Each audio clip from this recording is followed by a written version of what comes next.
Well, well, well. It's you again. You're back. Don't worry. You're not the only one feeling some kind of way about this. I mean, this is a podcast mostly about aliens. What are we even doing here? This is insane. Fuck it. Run away with me. We could start over, just you and I. No. We can't. God, what are we doing? This is crazy. Shut up. My wife's calling me. I'll be right there, honey. Quiet. We'll finish this conversation later. Let's get back to the podcast. I really don't know what's wrong with me. But nevertheless, today's story is one of the first I came across when I got super into extraterrestrials. Or really, when I gave my wife even more reasons to divorce me. But I'm persevering, my friends. Take that, divorce. Heyo!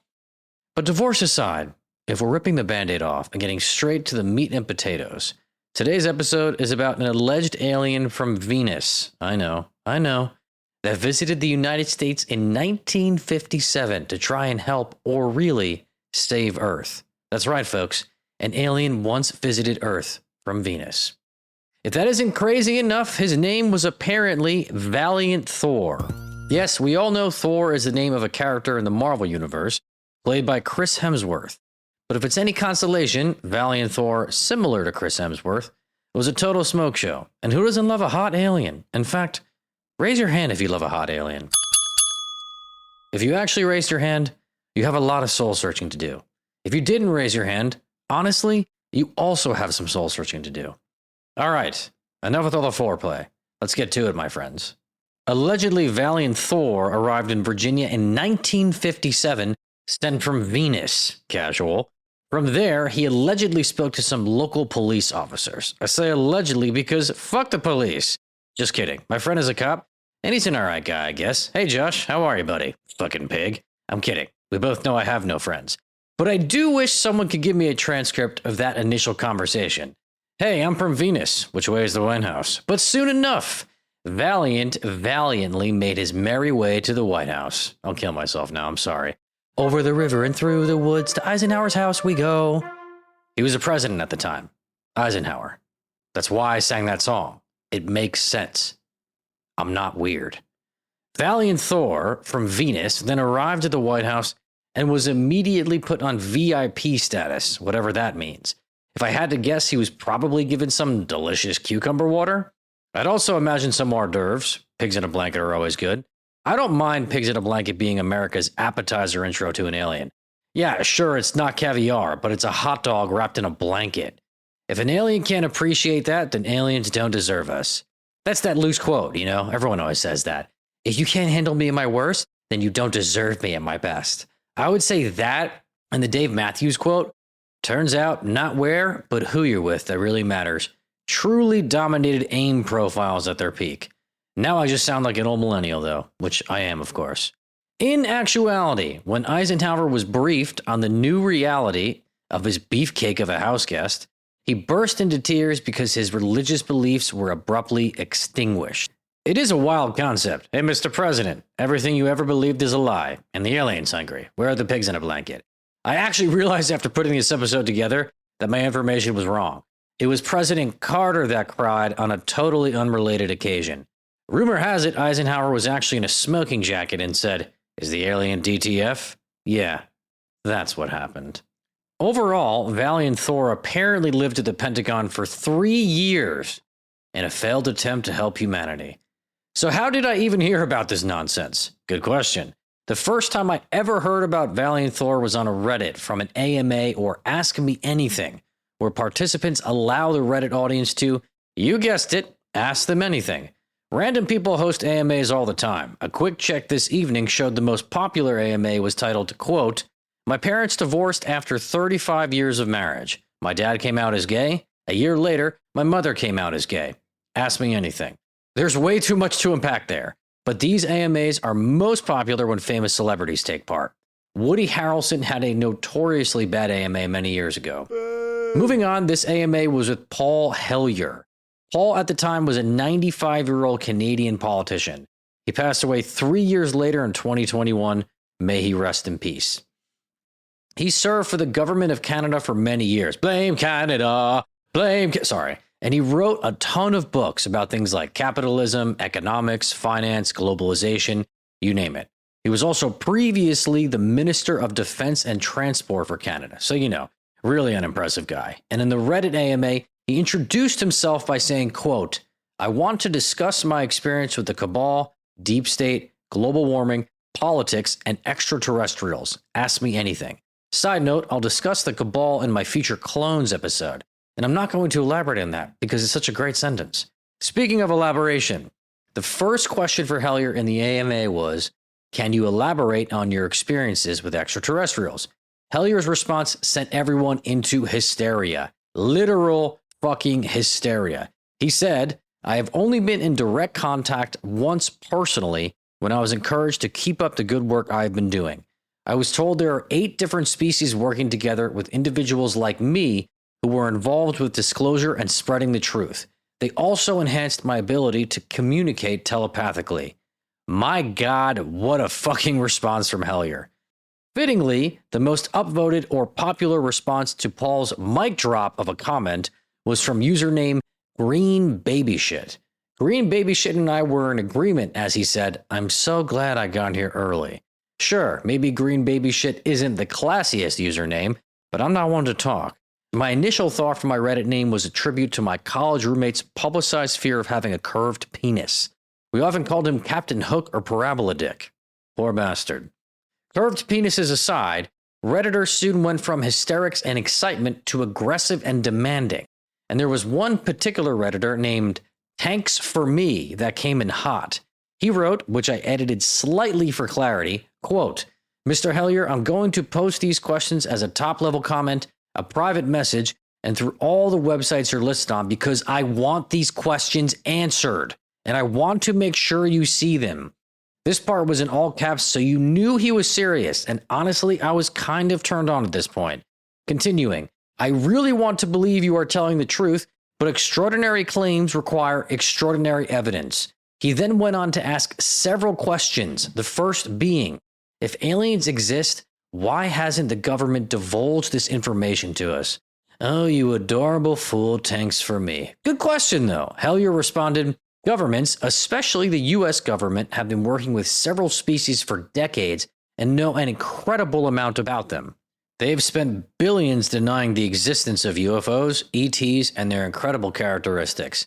Only in recent days, this was on March 29th, 2019, have former US defense officials admitted the reality of UFOs. I personally wonder about their motives. Unlike some whistleblowers, I have broken no oaths. All my information has been gained from interviews and the documents that have come my way, but our discussion today has barely scratched the surface of these subjects." God damn it, Paul Hellier was awesome. The next question asked was, if aliens exist, why haven't they revealed themselves to us? Hellier responded, "Some have. Valiant Thor, the benevolent Venusian with an IQ of 1200, lived in the Pentagon for 3 or 4 years, offered us Earthlings a richer, healthier life in exchange for giving up our nuclear weapons. His offer was not accepted." So now you see where it all started. Good old Reddit. Continuing, Hellier then mentioned that you could learn more about this in his book called Hope Restored and even see Thor's picture. Unfortunately for Paul, I'm a pretty sophisticated criminal as I grew up with LimeWire. So I Googled the photo instead of, being a good person and buying the book. I'm sorry, Paul. The photo that comes up time and time again of the alleged Valiant Thor is some smoke show with gelled hair in what looks to be a courtroom. Lay down the law, alien daddy. I'm sorry, I really am. Now, if you want to learn more about Valiant Thor and the old boob tube, you can check out the episode The Mysterious 9 from Ancient Aliens. Honestly, that might be wrong. It might be The Mysterious 12 or something like that, but I believe it's The Mysterious 9. It's mysterious and a number, okay? You'll find it. Relax. There's also a book about Valiant Thor called The Stranger at the Pentagon, available on Audible or hard copy if you're some kind of freak artifact lover. Fair warning though, I used to listen to it on Audible and the gentleman that reads it has such a relaxing voice that it put me to sleep every time. But that's an option for those of you that don't naturally fall into a slumber while listening to a grown man speak. Not sure what that says about me, but hopefully it sounds as cool as I think it does. Men with deep voices put me to sleep. Yep, just as cool as I thought. Another book that references Valiant Thor is called The Extraterrestrial Species Almanac. This book outlines a bunch of different extraterrestrial species And regarding Thor, the author, Greg Campobasso writes, which I slightly edited for clarity, quote, Valiant Thor met with President Eisenhower on March 16, 1957, was put on VIP status for 3 years, and lived in an apartment beneath the Pentagon. By the way, I've always wondered what this apartment looked like. Did he have a Game Boy for his downtime? Continuing, Valiant Thor arrived with a design to assist humanity. This proposal was a means to eliminate disease, poverty, and nuclear weapons. It was to be implemented in the United States first, fuck yeah, America, and when proven successful, released to the rest of the world. The proposal was discussed during Thor's years at the Pentagon. The military was more interested in obtaining the technology of Thor's saucers. Can't say I blame them for that. Who wouldn't want to fly a UFO? The powers that be rejected his proposal in the end, saying it would put doctors, nurses, pharmaceutical companies, etc. out of business and that the economy would crash. So basically, it sounds like a fucking genius alien shows up, guy's handsome as ever. He's like, hey, Eisenhower, things aren't looking too hot around here. How about I help you out? No more disease, no more poverty. And Eisenhower's like, listen, Beefcake, shut those pretty little lips and fork over that technology. And Thor's like, what about disease? And Eisenhower replies, disease? I've got an economy to maintain, Aquaman, or whatever your name is. It's actually tragic. For a president, he knew so little about basic comic book stuff. So, as we wrap up the story of Beefcake Thor, I must reference my favorite source of disclosure, the family of Tegeta. If you don't know who the family of Tegeta are, I discussed them in my Starseeds episode, which you should check out. But TLDR, the family of Tegeta consists of 2 Pleiadian starseeds that receive clairvoyant messages from their alien family, which I realize sounds insane. But just go with it, because they might just be the best source of disclosure in the game, or completely nuts, but I'm here for it. A particular message from the family of Tegeta takes Valiant Thor a bit further down the theoretical rabbit hole, like let's take shrooms and go down the rabbit hole kind of vibe, which I'm all about, so don't be a party pooper. Here's that message which I trimmed down like my pristine beach body for brevity. Quote, in these moments we will discuss our beloved friends from Venus. This race calls themselves Binocs. Binocs are loving and kind. There is duality, but no war. More on this in a moment. There is compromise with discussions. Binocs look very human in stature and features. Their skin is much thicker and more of a reddish tan. Being close to the sun, this manner of skin is protective. They also have short, thick white hair. Ever heard of sunscreen, douchebags? Just kidding, you silver foxes. Continuing, there are leaders that have great wisdom and respect. These are known as galactic commanders, and they travel and meet with other races. They are not members of the Galactic Federation. Side note, the Galactic Federation is essentially the benevolent government of the universe run by Pleiadians, which the Binocs, as noted, are not part of. More on that sketchiness soon. Continuing, the Binocs have always been aware of Earth and sent great teachers to meet with leaders to share the importance of spirit and oneness. One such visitor is Commander Valiant Thor. There he is. He met with President Dwight Eisenhower, see, I told you guys, and Vice President Richard Nixon in an effort to stop wars and continual harm to humans. Now, let's go on a quick detour. In that message, it does say there is duality, but no war, which basically means the Binocs have disagreements. It's not like they're blowing each other up, but it's still interesting that these godlike extraterrestrials are having disputes. Also, the Galactic Federation wrote the book, as we'll discuss in a moment, on saving other planets. So why aren't the Binocs part of the Galactic Federation? Trouble in paradise, anyone? To start, it might be fair to say I've read every single message the family of Tegeta has ever released, and many of them provide disclosure on unknown extraterrestrial races, similar to the Binoc message, but with way more detail. Don't forget, I trimmed the Binoc message like my incredible trim beach body. Allow me to explain. The family of Tegeta provides the name of the alien race, the location, and some historical context. Based on their estimations, it seems the universe is actually like Star Wars, and you name the planet, there's aliens living on it, and a lot of the aliens look fucking wild. One great example is an alien race called the Blue Avians that have the face of a bird. Think Falco from Super Smash Bros. Caw! Sorry, I don't know why I just did that. A recurring theme in these messages is the belief among many of these disclosed races that they're alone in the universe, much like us clueless humans. These races often go through cycles of struggle, conflict, and war, until, just as things seem to hit an unsustainable peak, the Galactic Federation swoops in from the heavens to lend a hand. Unlike Valiant Thor's more, hey, you guys open to some positive change approach, the Galactic Federation usually rolls in with like, nah, y'all are a hot-ass mess. Hold still for a second, we got you.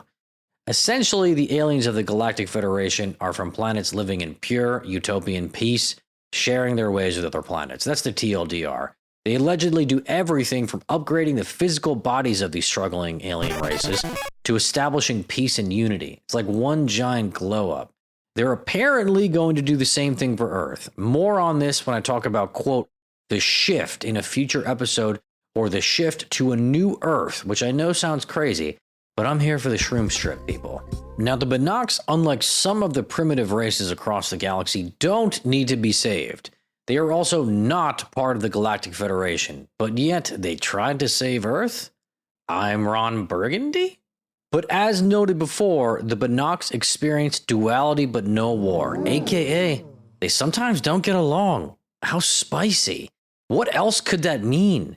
Could the Binocs have some sort of a Democrat-Republican vibe going on, and the Democrats of Binoc wanted to save Earth, but the Republicans were like, I don't want my damn tax money wasted on those Earthlings. I don't know what accent that was. And was Valiant Thor sent to Earth against the wishes of the Republicans and without consulting the Galactic Federation? Is that even allowed? And could the Galactic Federation have been watching with secondhand embarrassment as Thor totally blew it? This is a horrendous comparison, but it would be like if an island of struggling primitive humans were discovered for the first time off the coast of the United States, and the government was slowly forming a plan to initiate contact. Naturally, these primitive folks would be alarmed to learn that an entire world exists outside of their island, but it would be a worthwhile intervention, because in this fictitious example, they could use our medical help. And while the US is forming their plan, Puerto Rico comes out of nowhere and sends people to their island to try to help. And they do a fine job, no shade to Puerto Rico. I've been wonderfully drunk in San Juan before. I love Puerto Rico. I could have easily chosen Bermuda, I suppose, or Guam. I don't fucking know. But the point is, did the Binocs of Venus just swoop in like Puerto Rico did in my made-up example? And when Puerto Rico swooped in, did Ricardo fall in love with the local princess, but her elder tribe leader of a father objected because Ricardo wasn't a local? And then Puerto Rico selfishly started annihilating this primitive island for its treasured resources? And Ricardo tries to apologize to the princess because he knew their plan all along, but never thought he'd find love and she's inconsolable. And then suddenly Ricardo wakes up on a ship and his legs don't work and he's staring at Sigourney Weaver. Yeah, I'm getting this story confused with Avatar. Jesus, sorry about that. Plus, that was a pretty poor retelling of Avatar, for being honest, but man, did I get lost there. Anyway, one of the most fascinating parts of the Valiant Thor story is that really he was a failed salesperson, and trust me, that deeply resonates with me as a continuously failing salesperson. Now, one of my favorite movies is War of the Worlds with Tom Cruise. War of the Worlds depicts alien contact in the way most people might envision it. An ET craft dramatically emerging in a major city, followed by aliens systematically eliminating humanity. Then again, if this actually went down, I doubt they'd totally extinguish us before indulging in some delightful, you guessed it, pigs in a blanket. God, those beautiful morsels of food. Imagine smelling those bad boys being baked fresh. Oh, that's good. That was actually a subtle reference to Finding Nemo when Bruce the shark smells blood. One of my favorite random movie moments. That and when Davy Jones, the octopus-looking villain in Pirates of the Caribbean, Dead Man's Chest, says, "Do you fear death?" I don't know why I'm so obsessed with that. Either way, what's so crazy about Valiant Thor's arrival is how mundane it was. Beefcake landed in Virginia with a suit and tie on, made his way to the White House after renting a car from, I don't fucking know, Enterprise, introduced himself, explained his story, and eventually met the president. I mean, he must have been a pretty good salesperson to have not been thrown in a mental asylum, but he spent several years pitching his ideas and was ultimately told no. Thor was an innovator. He was a god, but he was also a failed salesperson. Everybody's always like, if aliens exist, where's the proof? And here's an alien in 1957 showing up, wanting to both announce himself and implement change. And not only is it kept a secret in permanence, but he wasn't even listened to. So there you have it, my friends. Valiant Thor, the alien that tried to save humanity in 1957. Good looking out. Thank you for listening today. You're still here. My God. Guess I'm not the only crazy one after all. Until next time, this is Seth Borkowski signing off. Stay weird, you beautiful bastards.